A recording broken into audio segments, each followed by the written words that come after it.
We're going to move on to our next, third and final speaker before the coffee break. Again, we'll have to kidnap Eugene later over lunch, but we're talking about these, again, conceptual frameworks. And we do thank Eugene for giving us the, and please, by the way, anyone who's in the entryway, please feel free to come sit down. We'd love for you to join us. There's some spots over here. So we talked about coexistence.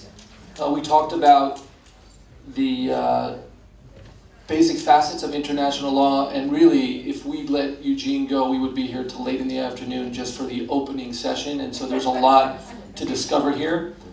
We do need his brain, but we want to address another angle, because what's happening is in this theme of conceding, we are conceding certain elements of the discussion automatically. And so, for example, if you hear the word justice on the Israel-Palestinian spectrum, automatically we assume, oh, well, the justice, that's the anti-Israel camp. But should it be? We also have some, if we talk about millennials, some terms that we've also abandoned. We've abandoned terminology that's related to things like identity or heritage. And is that something that we want to be doing? In order to address these topics, I'd like to introduce Rabbi Yishai Fleischer, aka Yishai. He's the international spokesperson for the community of the biblical city of Chevron. He's been featured CNN, Al Jazeera, Fox, Vice, BBC, more, usually very entertaining to watch a Yishai interview. So if you're bored and you've got some YouTube time that you've set aside for some odd reason, so watch Yishai. An Israeli broadcaster, kind of a rock star for a lot of the communities in Judea and Samaria. He holds a JD from Cardoza, rabbinical ordination from Kol Agudat Achim. He paratrooper in the IDF reserves. He speaks Hebrew, Russian, and English. I have encouraged him to move to Ariel. It's a good combination. We've got a lot of Russian speakers. But in the meantime, he does live on the Mount of Olives. Please welcome Yishai Fleischer. Hey everybody. Great conference. Thank you, Avi, and your team. I was sitting at breakfast with Avi a month ago, and he had an idea for the conference. I'm like, no way, man, no way. Too little time, too many things to do, and I'm always he always convinces me every time, because I actually trust in him a lot. And you see some of the stuff that's been done, great stuff. Eli Piepsh and a lot of other people here in this room that do great things. Really, I see a lot of the stars in our world, and so many people here can be up at the podium right now speaking, so I feel lucky that it's me. I also want to recognize my good friends from Hayovel, folks from the Christian world who are putting their bodies on the line for Israel, and just had a farming day where they gathered about 45 tons of grapes in one day, some 35,000 bottles of wine.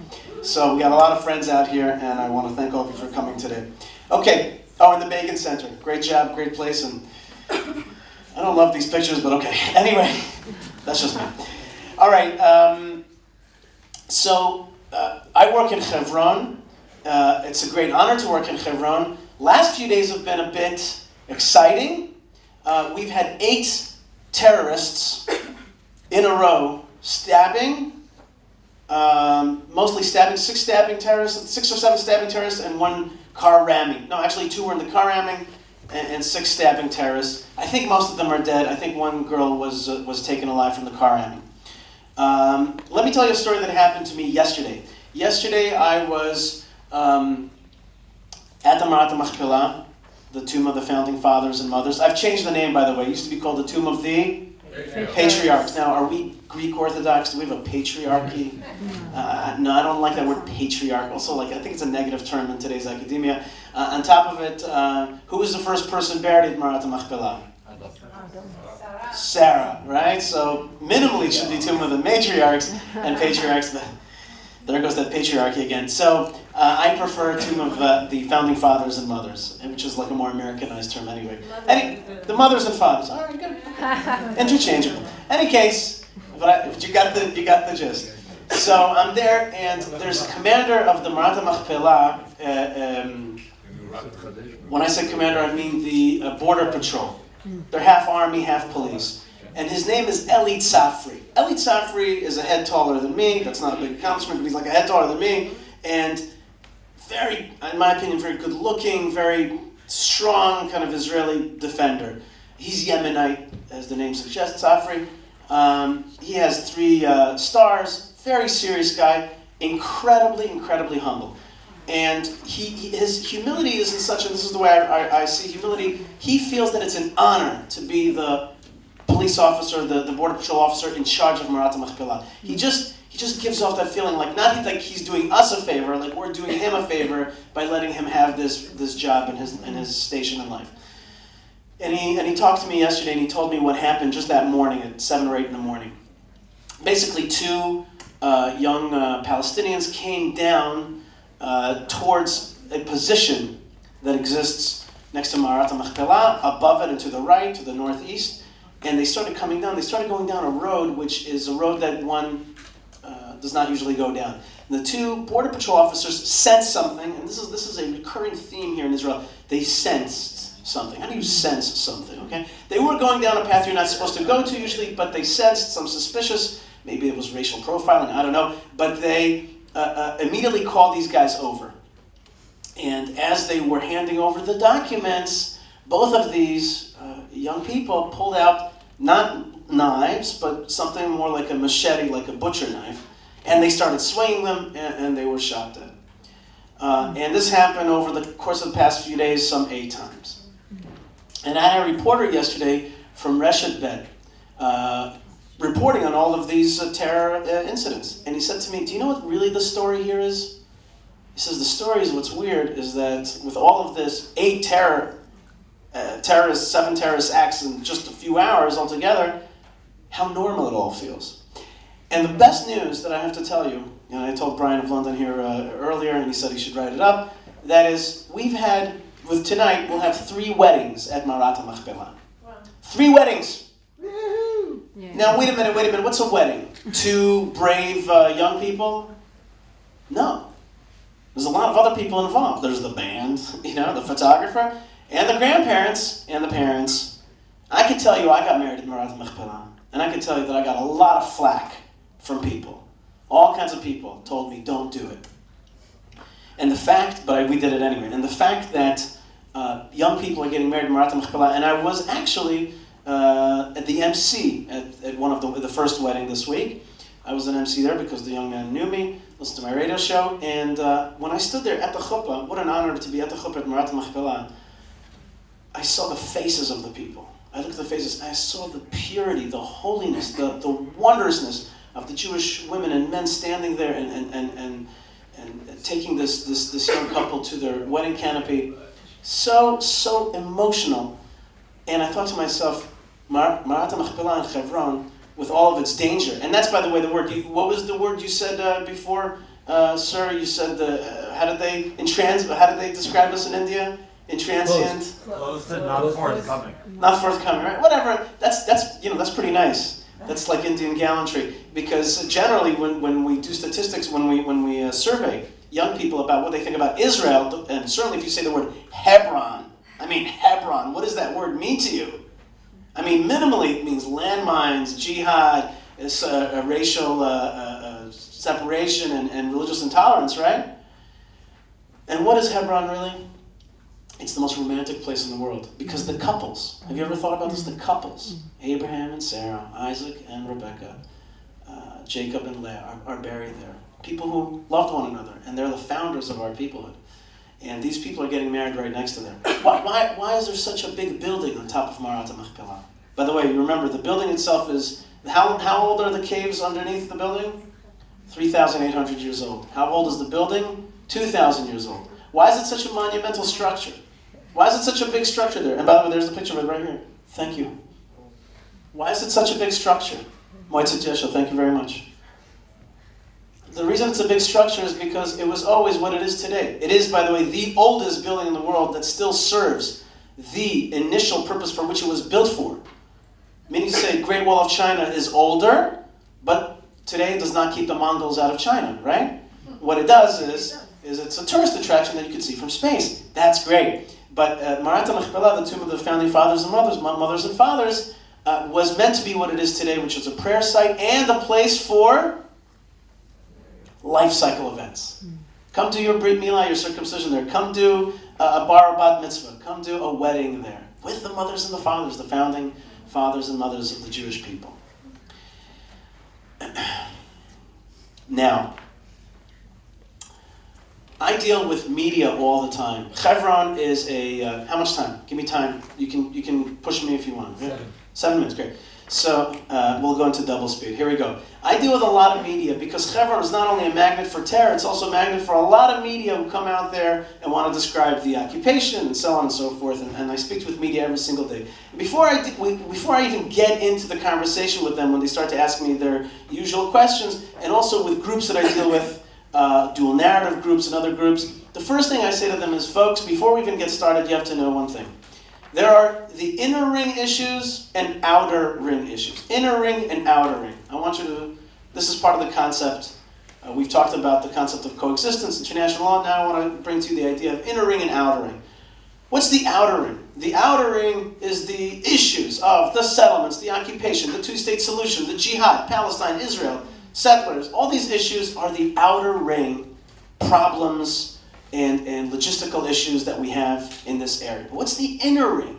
And I say to the media, before you ask me about the outer ring, because that's all they ask about, security, settlements, two-state solution, what's the future? I say to them, do you know the inner ring? What is the inner ring of the whole thing? And the inner ring is, why are we here in the first place?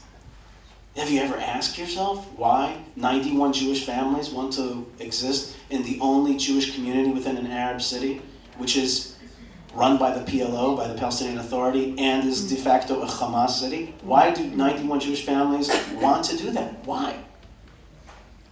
Ask yourself why before you even go on in this article. And the answer is that for us, it's the heart of our identity. Little story is that one time Peace Now made a protest in Chevron saying, Jews of Chevron, get out. And I came to counter-protest with Safrir Ronen, alav shalom, if you remember him. And I made posters. What do you think my posters said? Peace Now, you're a bunch of backstabbers. You get out, I don't know what. I made a poster and it said the following, two posters, they said the following 3 words each. Abba kavur po. Ima kvua po. That's it. Dad is buried here, mom is buried here. And I held them up. I'm not going to fight with you. I'm just going to say, listen, you've got to recognize why I'm here, why this is so important to me. And it got into the next day's Haaretz newspaper, which I was very happy about.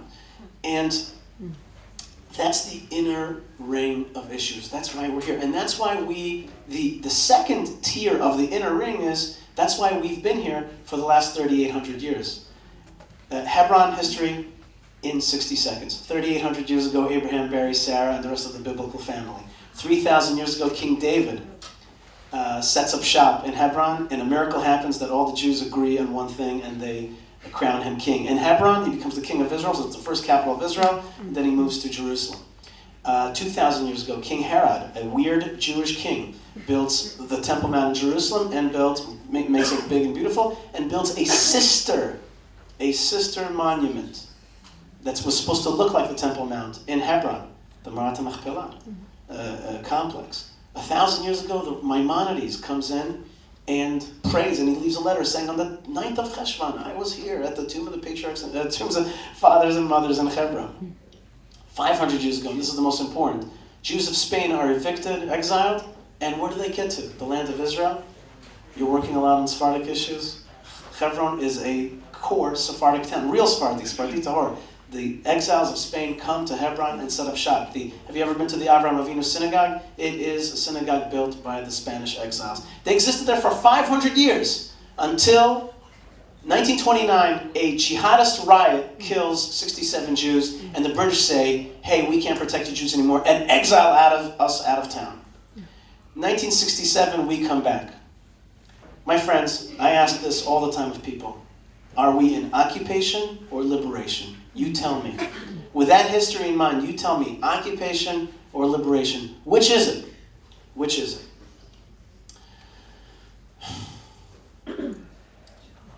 Can I borrow a cell phone for a second? I just need it, yeah. 2 minutes, here we go. People ask on campus, and let's say, a very important caveat. This is something I use all the time. I recommend you use it all the time as well. I'm always saying to every group, our enemy is not Arabs. We do not have a war with Arabs. Arabs are a peoplehood. There's a lot of Arabs. There's all kinds of Arabs. We have friends that are Arabs, enemies that are Arabs. We have a lot of Arabs, all kinds of Arabs. This group of people is not our enemy. Islam is not our enemy. We are not at war with Islam. There's all kinds of Islam. There's Sufi Islam and there's Salafi Islam. There's all kinds of Islam out there. We're at war with the jihad. It's a specific ideology, not a religion, nor a peoplehood. A specific ideology within those that actually doesn't like Jews, certainly not sovereign Jews, also doesn't like other minorities either. There's only two kinds of minorities in the Middle East, armed and unarmed. Okay?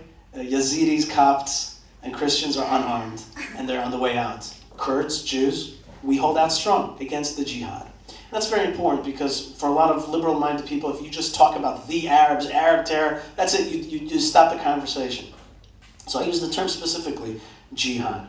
But when you're on campus, let's say you face a Palestinian activist, pro-Palestinian activist, and he says to you, "You stole our land!" Our old default answer was, "It's only disputed."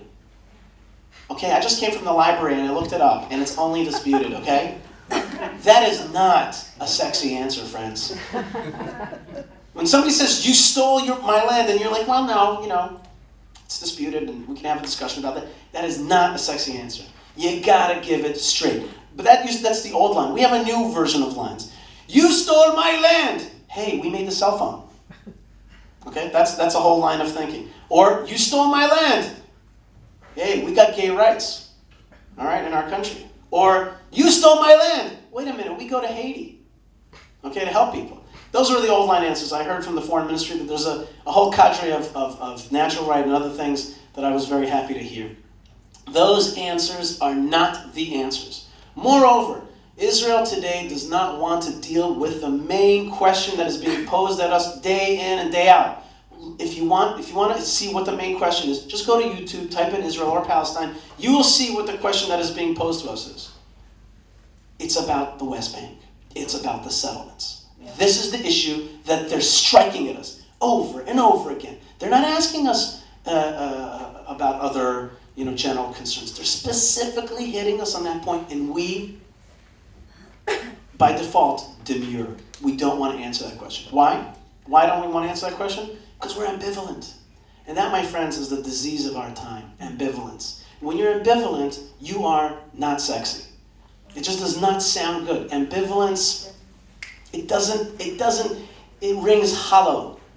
It rings dualistic, and it never wins with clarity. Passion wins the day today, and you cannot be passionate about ambivalence. It's just not something to be passionate about. So, the last thing I want to say is that Hebron is a microcosm of Israel. Now, a lot of latte-drinking Tel Avivians will not be happy to think that Hebron is a microcosm of Israel, because not everybody's ready to take on the Hebron identity, which, has a certain persona. Of course, it's a created persona, but still, we're not all happy to take upon ourselves that identity. Nor are we, camel-driving sheep herders from the Bible. Nor are we, army jacket wearing, Uzi carrying, Americans from Brooklyn with guns, trying to ethnically cleanse the Arabs. And we don't want any of these identities. Still, though, the root of our identity is the root of our peoplehood, which is in Hebron. And at the end of the day, the accusations against the Jews of Hebron are writ small. The accusations against Israel writ big, writ large. And our small presence in Hebron is like our small presence in the Middle East. I want you to know that there is good news, and this is what the media often misses. We do have a lot of coexistence. Odette is not here. We actually do have a lot of meetings with Arabs, sheikhs, who ask us, "Please help us get rid of the Palestinian Authority. They're suppressing us. They're taking our money. They're taking away our kids." There is that. Actually, Hebron is one of the richest Arab cities. Did you know that? 17,000 factories. And actually the most bustling economy, with the biggest trading partner being Israel, of course, right? People don't know that. I'll wrap it up. Here it is with it, which is, we have the roots of our identity in this place, and we have a word which is justice. We have a history. We have every right, and there's probably no other country, and certainly no other place, that has as many loci of rights as we do in Chevron and in Israel. Historical rights, legal rights, as was just described to us. War rights, meaning to say we won it in defense of war. Beautification rights, that's also a loci of rights. And right now we are not just only under the attack of the physical jihad, but a narrative jihad as well. And the way we're going to take that narrative jihad back is through a clear narrative, an ambivalent narrative, a sexy narrative, which says what we want to achieve, lays out a plan that the whole world can understand, and hopefully will bring peace as well. Thank you so much.